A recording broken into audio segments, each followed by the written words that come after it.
नमस्कार दोस्तों, स्वागत है आप सभी का एक बार फिर से मेरे चैनल द बुद्धा ब्रेन में।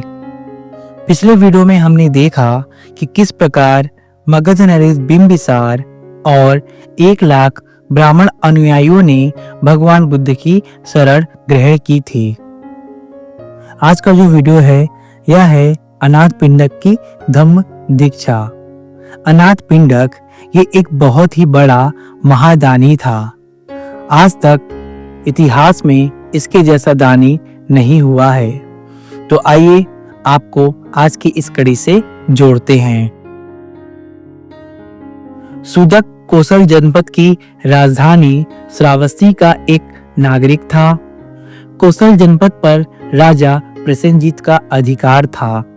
सुदत प्रसेनजीत का श्रेष्ठी था क्योंकि वह दरिद्रों को बहुत दान देता था, इसीलिए उसका नाम अनाथ पिंडक पड़ गया था। जिस समय भगवान राजगृह में ठहरे हुए थे, उस समय सुदक किसी निजी काम से राजगृह गया।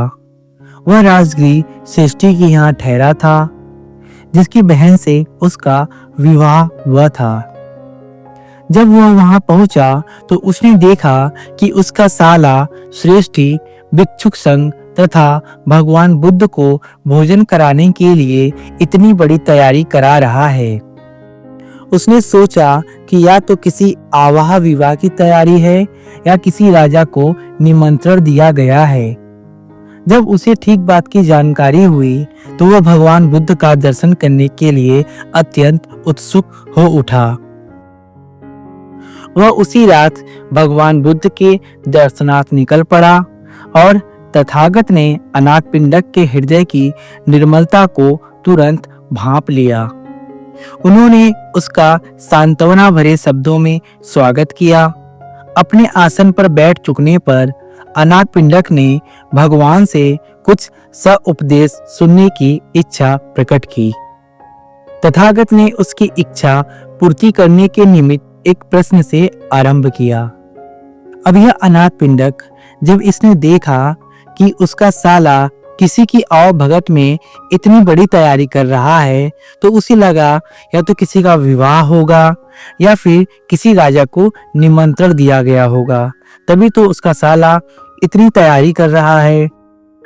लेकिन जब उसे पता चला कि उसका साला भगवान बुद्ध और भिक्षुक संघ को भोजन पर आमंत्रित किया है और उसके लिए इतनी सारी तैयारी कर रहा है, तो वो बड़ा ही उत्सुक हुआ और वह उसी रात भगवान बुद्ध से मिलने के लिए चला गया और भगवान बुद्ध से कहा कि कृपया अपना उपदेश आप मुझे भी दीजिए।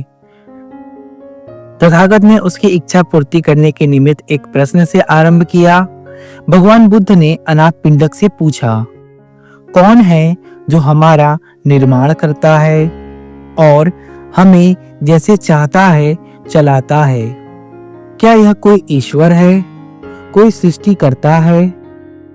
अगर ऐसा है तो सभी प्राणियों को चुपचाप केवल उसकी इच्छा के अधीन चलना होगा। वे कुम्हार के बनाए हुए बर्तनों के समान होंगे। यदि यह संसार ईश्वर द्वारा निर्मित होता तो उसमें दुख, आपत्तियां और पाप कैसे होते? बड़ा ही स्वाभाविक सा प्रश्न।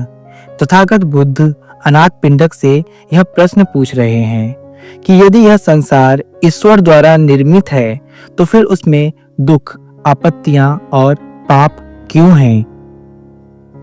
यदि ईश्वर इस सृष्टि का रचयिता है तो पवित्र और अपवित्र दोनों का रचयिता उसी को मानना होगा।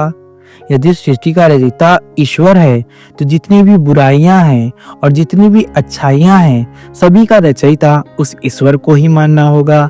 तथागत बुद्ध का यह तर्क था। यदि दुख, आपत्तियों और पाप का मूल स्रोत ईश्वर को न माना जाए तो उससे भिन्न और उससे स्वतंत्र एक दूसरा कारण स्वीकार करना होगा। तब तो ईश्वर सर्वशक्तिमान नहीं रहेगा। इस प्रकार तुमने देखा कि ईश्वर के विचार की तो जड़ ही खुद गई। यदि हम यह माने कि नहीं, संसार में जो बुराई है, जो पाप है, आपत्तियां हैं, उसका रचयिता कोई ईश्वर नहीं है। तब तो हमें यह मानना होगा कि उसके भिन्न कोई और शक्ति है जो इसकी रचयिता है। तब तो ईश्वर सर्वशक्तिमान नहीं है, क्योंकि अगर वह सर्वशक्तिमान है तो वह इन बुराइयों, आपत्तियों और पाप को रोकता क्यों नहीं। फिर भगवान बुद्ध ने अपने कथन को आगे बढ़ाते हुए अनाथ पिंडक से पूछा, तो क्या ब्रह्मा से सृष्टि की उत्पत्ति हुई है? ब्रह्मा भी सृष्टि का कारण नहीं हो सकता। जिस प्रकार बीज से पौधे की उत्पत्ति होती है, उसी प्रकार सभी चीजों की उत्पत्ति होती है। तो फिर एक ही ब्रह्मा से सभी चीजें कैसे उत्पन्न हो सकती हैं? यदि ब्रह्मा सर्वव्यापक है, तो फिर वह निश्चय से उनका निर्माता तो नहीं है। भगवान बुद्ध ने ब्रह्मा को भी सृष्टिकर्ता नहीं स्वीकार किया। फिर आगे भगवान बुद्ध ने अनाथ पिंडक से कहा, यह भी कहा जाता है कि आत्मा से ही उत्पत्ति हुई है। यदि आत्मा ही निर्माता है, तो उसने सभी वस्तुओं को वांछनीय रूप क्यों नहीं दिया? दुख, सुख वास्तविक सत्य है और उनका बाह्य अस्तित्व है। वह आत्मा की कृति कैसे हो सकते हैं? यदि तुम यही मत बना लो कि न कहीं कोई सृष्टि करता है और न कहीं कोई हेतु प्रत्यय है, तो फिर जीवन में जो साधना की जाती है, जो साधनों तथा साध्य का मेल बैठाने का प्रयत्न किया जाता है, उस सब का कोई प्रयोजन नहीं होगा। इसीलिए हमारा कहना है कि जो भी चीजें अस्तित्व में आती हैं, वे सब सहेतु होती हैं। भगवान बुद्ध कहते हैं कि यदि तुम मान लो कि सृष्टि का कहीं कोई कर्ता ही नहीं है, कहीं कोई हेतु प्रत्यय ही नहीं है, तो फिर जीवन में जो साधना की जाती है उसका तो कोई मतलब ही नहीं है कि लोग जो उतना तपस्या करते हैं, साधना करते हैं, यदि इसका कोई सृष्टिकर्ता नहीं है, कोई हेतु नहीं है, कोई प्रत्यय नहीं है, तो फिर तो इसका कोई मतलब नहीं है। लेकिन भगवान बुद्ध ने कहा कि उनका कहना है कि जो भी चीजें अस्तित्व में आती हैं, वे सब सहेतुक होती हैं। मतलब जितनी भी चीजें अस्तित्व में हैं, उन सब के पीछे कारण है। बिना कारण कुछ भी नहीं होता है। वे न ईश्वर द्वारा निर्मित होती हैं, न ब्रह्मा द्वारा, न आत्मा द्वारा और न बिना हेतु के यूं ही अस्तित्व में आ जाती हैं। ये जो चीजें हैं, भगवान बुद्ध का कहना है, यह न ब्रह्मा द्वारा निर्मित है, न आत्मा द्वारा और न ही किसी ईश्वर द्वारा, और न ही यह ऐसे ही अस्तित्व में है। सारा संसार प्रतीत समुत्पाद के नियम से बंधा है। हमारे कर्म ही हैं जो अच्छे और बुरे परिणामों को जन्म देते हैं। प्रतीत समुत्पाद यानी कि प्रकृति का नियम। भगवान बुद्ध ने कहा कि यह सारा संसार प्रकृति के नियम से बंधा है और हमारे कर्म ही हैं जो अच्छे और बुरे परिणामों को जन्म देते हैं। मतलब सब कुछ हमारे कर्म हैं, हमारे कर्मों से ही सब कुछ होता है। इसमें चाहकर भी कोई ब्रह्मा, कोई आत्मा और कोई ईश्वर कुछ हस्तक्षेप नहीं कर सकता। सारा संसार प्रतिसमुत्पाद के नियम से बंधा है और जितनी भी हेतु हैं वह अचैतसिक नहीं है। जिस सोने से सोने का प्याला निर्मित होता है, वह आदि से अंत तक सोना ही सोना होता है। इसीलिए हम ईश्वर और उससे प्रार्थना करने संबंधी मिथ्या धारणाओं का त्याग करें। हम व्यर्थ की सूक्ष्म काल्पनिक उड़ानों में न उलझे रहें। हम आत्मा और आत्मार्थ से मुक्त हों, क्योंकि सभी चीजें सहेतुक हैं। इसीलिए हम कुशल कर्म करें ताकि उनका परिणाम भी कुशल हो। भगवान बुद्ध ने बहुत बड़ी बात कही है। उन्होंने कहा कि प्रार्थना, ईश्वर, आत्मा, ब्रह्मा, इन सब चीजों से जो काल्पनिक हैं, इनसे दूर रहें और कर्म करें, अच्छे कर्म करें। अच्छे कर्म करेंगे तो उसका परिणाम भी अच्छा ही होगा, क्योंकि सब कुछ कर्मों पे ही निर्भर करता है। अनाथ पिंडक बोला, तथागत के वचनों का सत्य मैं हृदयंगम कर रहा हूँ। मैं अपने अज्ञान को और भी अधिक दूर करना चाहता हूँ। जो कुछ मैं निवेदन करना चाहता हूँ उसे सुनकर भगवान मुझे मेरे कर्तव्य का आदेश दें। मुझे कामकाज बहुत रहता है और क्योंकि मैंने बहुत धन इकट्ठा कर रखा है इसलिए बहुत बातों की फिक्र करनी पड़ती है। तो भी मैं अपने कार्य को आनंद पूर्वक करता हूँ और बिना किसी प्रमाद के उसमें लगा रहता हूँ। मेरे बहुत से नौकर चाकर हैं और उन सब की जीविका मेरे ही व्यापार की सफलता पर निर्भर करती है। अब मैंने सुना है कि आपके शिष्य प्रवज्जा के सुखों के गुण गाते हैं और गृहस्थ जीवन की गृहा करते हैं। वे कहते हैं कि तथागत ने अपना राज्य और परंपरागत ऐश्वर्य का त्याग कर दिया और स्वधर्म का पथ प्राप्त किया है। इस प्रकार उन्होंने सारे संसार को निर्वाण का रास्ता दिखाया है। मैं जो उचित है वही करना चाहता हूँ और मेरी उत्कट अभिलाषा है कि अपने मानव बंधुओं की कुछ सेवा कर सकूं।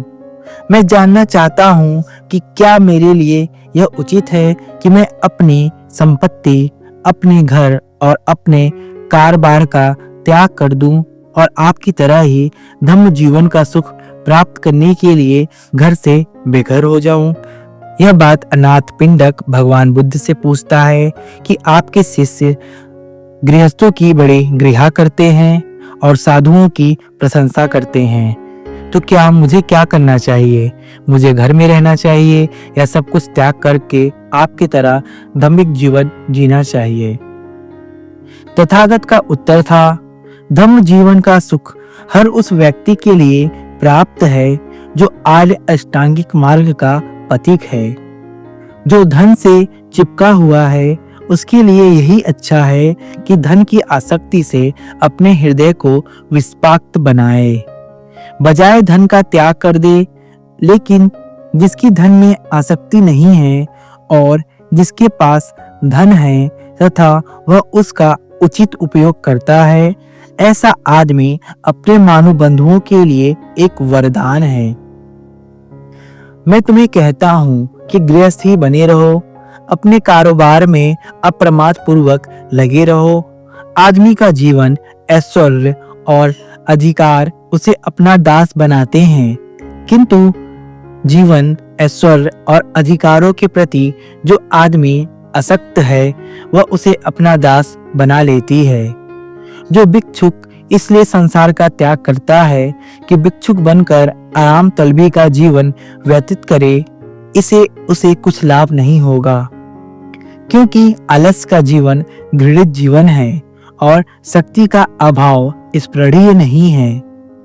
जब तक अंत प्रेरणा न हो तब तक तथागत का धम्म किसी को भी प्रवजित होने व संसार का त्याग करने के लिए नहीं कहता।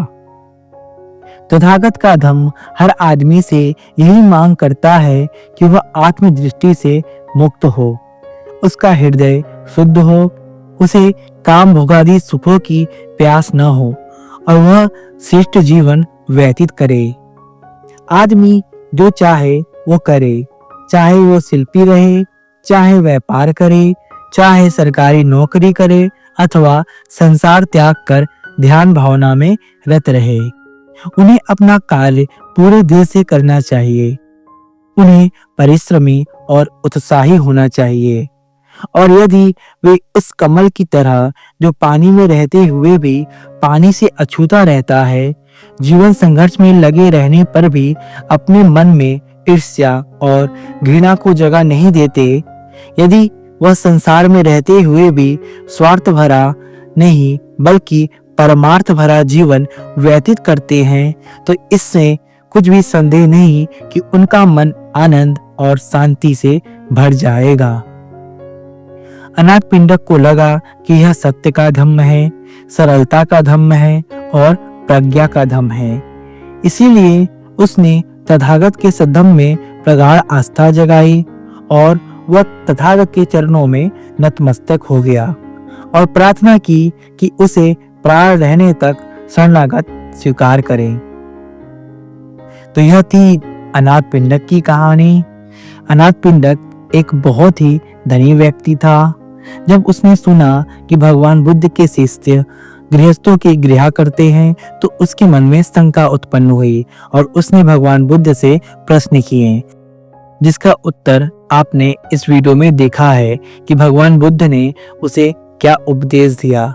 भगवान बुद्ध ने कहा कि व्यक्ति गृहस्थ जीवन में रहकर भी सुख और शांति को प्राप्त कर सकता है।